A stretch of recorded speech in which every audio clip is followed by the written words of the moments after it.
जो लोग मेरे इस चैनल पर नए हैं या फिर मेरा ये वीडियो किसी और सोशल मीडिया प्लेटफॉर्म पर देख रहे हैं, वो मेरा YouTube channel political Tamasha with doctor Arshi को सब्सक्राइब करके वहां पे लगी बेल आइकॉन को जरूर दबा दें, ताकि आपको हमारे आने वाले हर वीडियो की अपडेट्स टाइम पर मिलती रहे।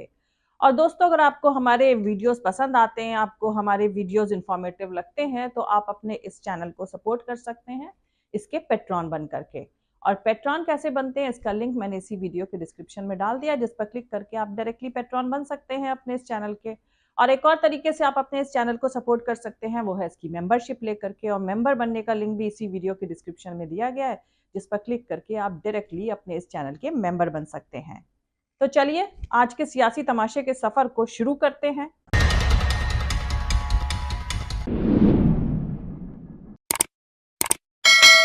बन गए है कैनेडा ते हिंदुस्तान दे विच बड़ी दुख दे मैं कहना पैना है, ਇਹਦਾ बहुत ਵੱਡਾ असर हो रहा है। सारे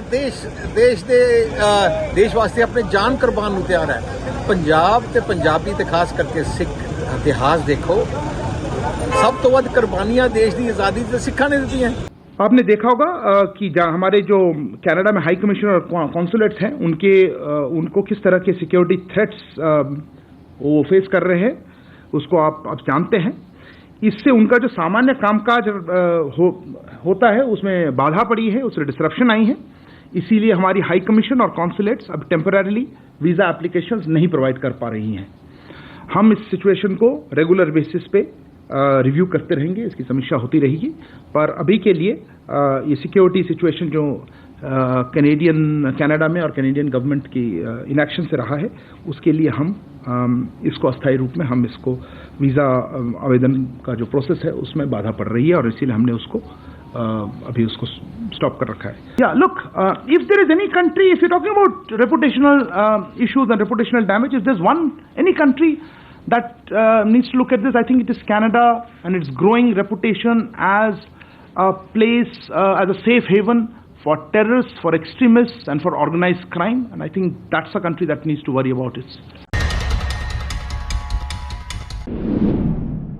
1897 में महारानी विक्टोरिया ने ब्रिटिश भारतीय सैनिकों की एक टुकड़ी को डायमंड जुबली सेलिब्रेशन में शामिल होने के लिए लंदन इनवाइट किया था। तब घुड़सवार सैनिकों का एक दल भारत की महारानी के साथ ब्रिटिश कोलंबिया के रास्ते में था। इन्हीं सैनिकों में से एक थे रिसालदार मेजर केसर सिंह। रिसालदार कनाडा में शिफ्ट होने वाले पहले सिख थे। रिसालदार सिंह के साथ कुछ और सैनिकों ने कनाडा में रहने का फैसला किया। उन्होंने ब्रिटिश कोलंबिया को अपना घर बनाया। बाकी के सैनिक भारत लौटे तो उनके पास बताने के लिए कहानी थी। उन्होंने भारत लौटने के बाद बताया कि ब्रिटिश सरकार उन्हें बसाना चाहती है।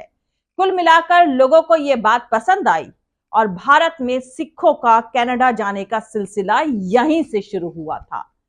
तब कुछ ही सालों में ब्रिटिश कोलंबिया 5000 भारतीय पहुंच गए, जिनमें से 90% सिख थे। हालांकि सिखों का कनाडा में बसना और आगे बढ़ना इतना आसान नहीं रहा था। इनका आना और नौकरियों में जाना कनाडा के गोरों को रास नहीं आ रहा था। भारतीयों को लेकर वहां विरोध शुरू हो गया था। 2021 की पॉपुलेशन सेंसस के मुताबिक कनाडा में सिख 7,70,000 हैं। ये वहां की आबादी का तकरीबन 2% है। खैर, अब भारत और कनाडा के रिश्तों में नई गिरावट आई है, जबकि भारत के आजाद होने के साथ ही कनाडा के साथ उसके डिप्लोमेटिक रिलेशन स्टैब्लिश हो गए थे।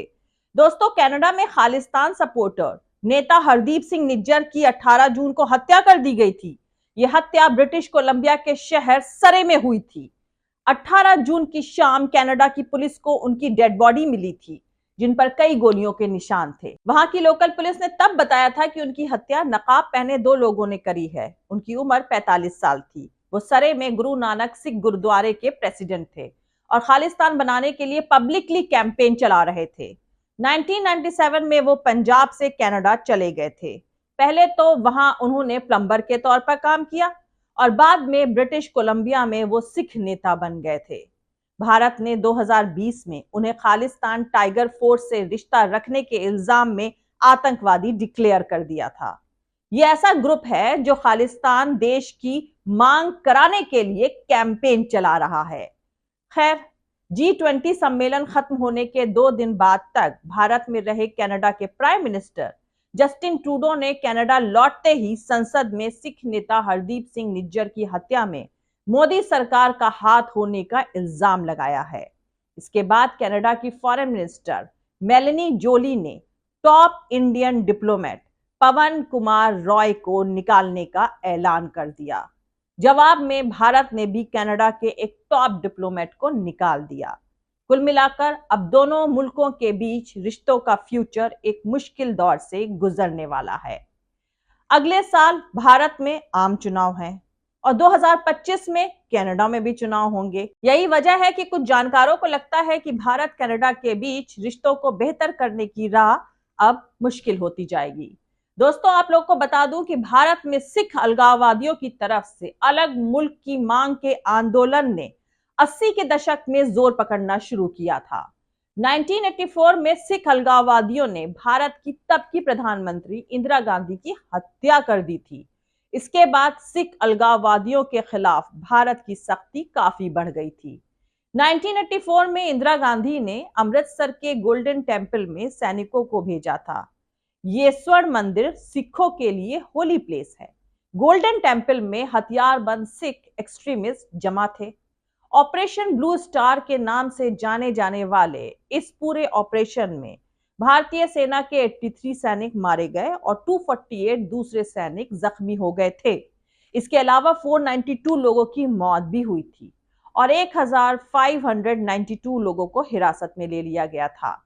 इसके एक साल बाद 1985 में कनाडा में रहने वाले कुछ खालिस्तानी अलगाववादी ग्रुप ने 1985 में एयर इंडिया विमान में बम विस्फोट किया। टोरंटो से लंदन जा रही एयर इंडिया की फ्लाइट में एक धमाका हुआ था और इसमें सवार सभी 329 लोगों की मौत हो गई थी।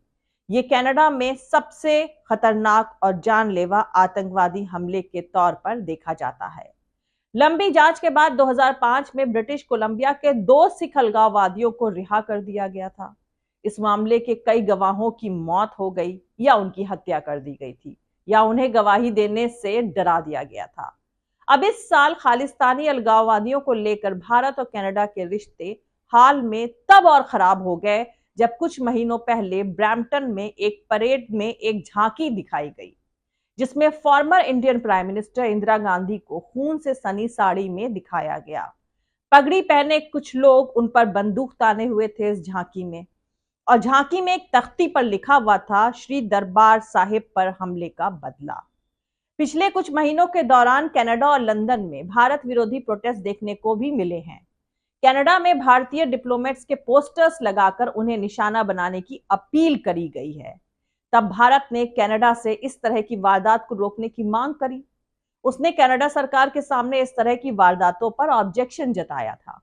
भारत सरकार का मानना है कि ट्रूडो सरकार सिख अलगाववादियों के लिए नरम है।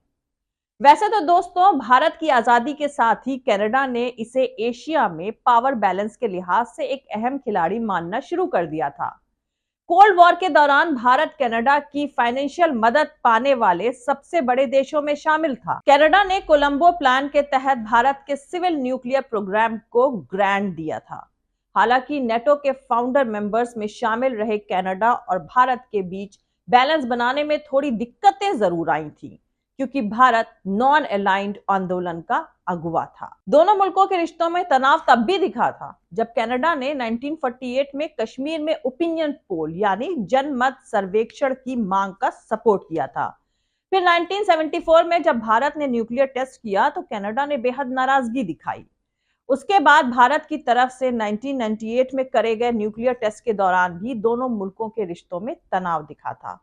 और अब कनाडा के प्रधानमंत्री जस्टिन ट्रूडो ने संसद में खालिस्तानी सपोर्टर नेता और कनाडाई सिटीजन हरदीप सिंह निज्जर की हत्या के तार भारत सरकार के एजेंट से जोड़कर भारत के लिए डिप्लोमेटिक चैलेंजेस खड़े कर दिए हैं। वैसे तो कनाडा और भारत के रिश्ते हमेशा से ही खालिस्तान मुद्दे पर लेकर तनाव में ही रहे हैं। कनाडा और भारत में पैदा हुए सियासी तमाशे को लेकर सवाल अब दूसरे मुल्कों के मुखिया से भी पूछे जा रहे हैं। आपको बता दूं कि Canada North Atlantic Treaty Organization यानी नेटो और G7 का मेंबर है। इन दोनों ग्रुप से भी ट्रूडो चाहते हैं कि वो भारत के खिलाफ इल्जामों को संजीदगी से लें। वहीं दूसरी तरफ भारत ने जस्टिस ट्रूडो के इल्जामों को सिरे से खारिज कर दिया है और कहा है कि ये कनाडा में खालिस्तानी आतंकवादियों को पनाह देने के मुद्दे से ध्यान भटकाने के लिए करा गया है। खैर, Canada five eyes intelligence alliance का भी मेंबर है। इसमें ब्रिटेन, अमेरिका, ऑस्ट्रेलिया, न्यूजीलैंड और कनाडा शामिल है।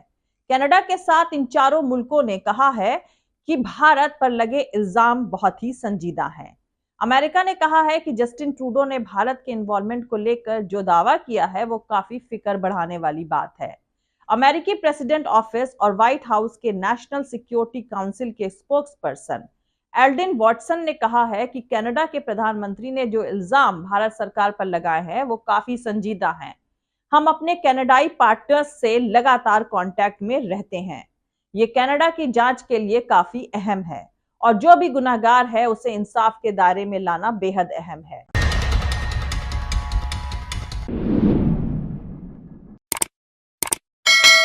तो दोस्तों, मिलते हैं अगले वीडियो में किसी दूसरे नए सियासी तमाशे के साथ।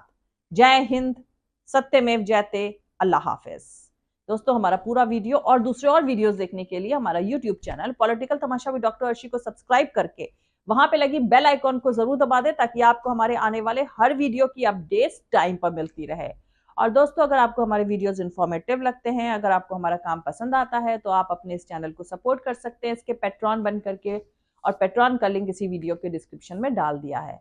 और एक और तरीके से आप अपने इस चैनल को सपोर्ट कर सकते हैं, वो है इसकी मेंबरशिप लेकर के, और मेंबरशिप का लिंक भी इसी वीडियो के डिस्क्रिप्शन में दे दिया गया है, जिस पर क्लिक करके आप डायरेक्टली अपने इस चैनल के मेंबर बन सकते हैं। और आप हमें फॉलो भी कर सकते हैं हमारे ट्विटर, इंस्टाग्राम, फेसबुक पेज और टिकटॉक पर। मेरा ट्विटर अकाउंट है @arshi Aziz Khan। Thank you. मिलते हैं अगले वीडियो में।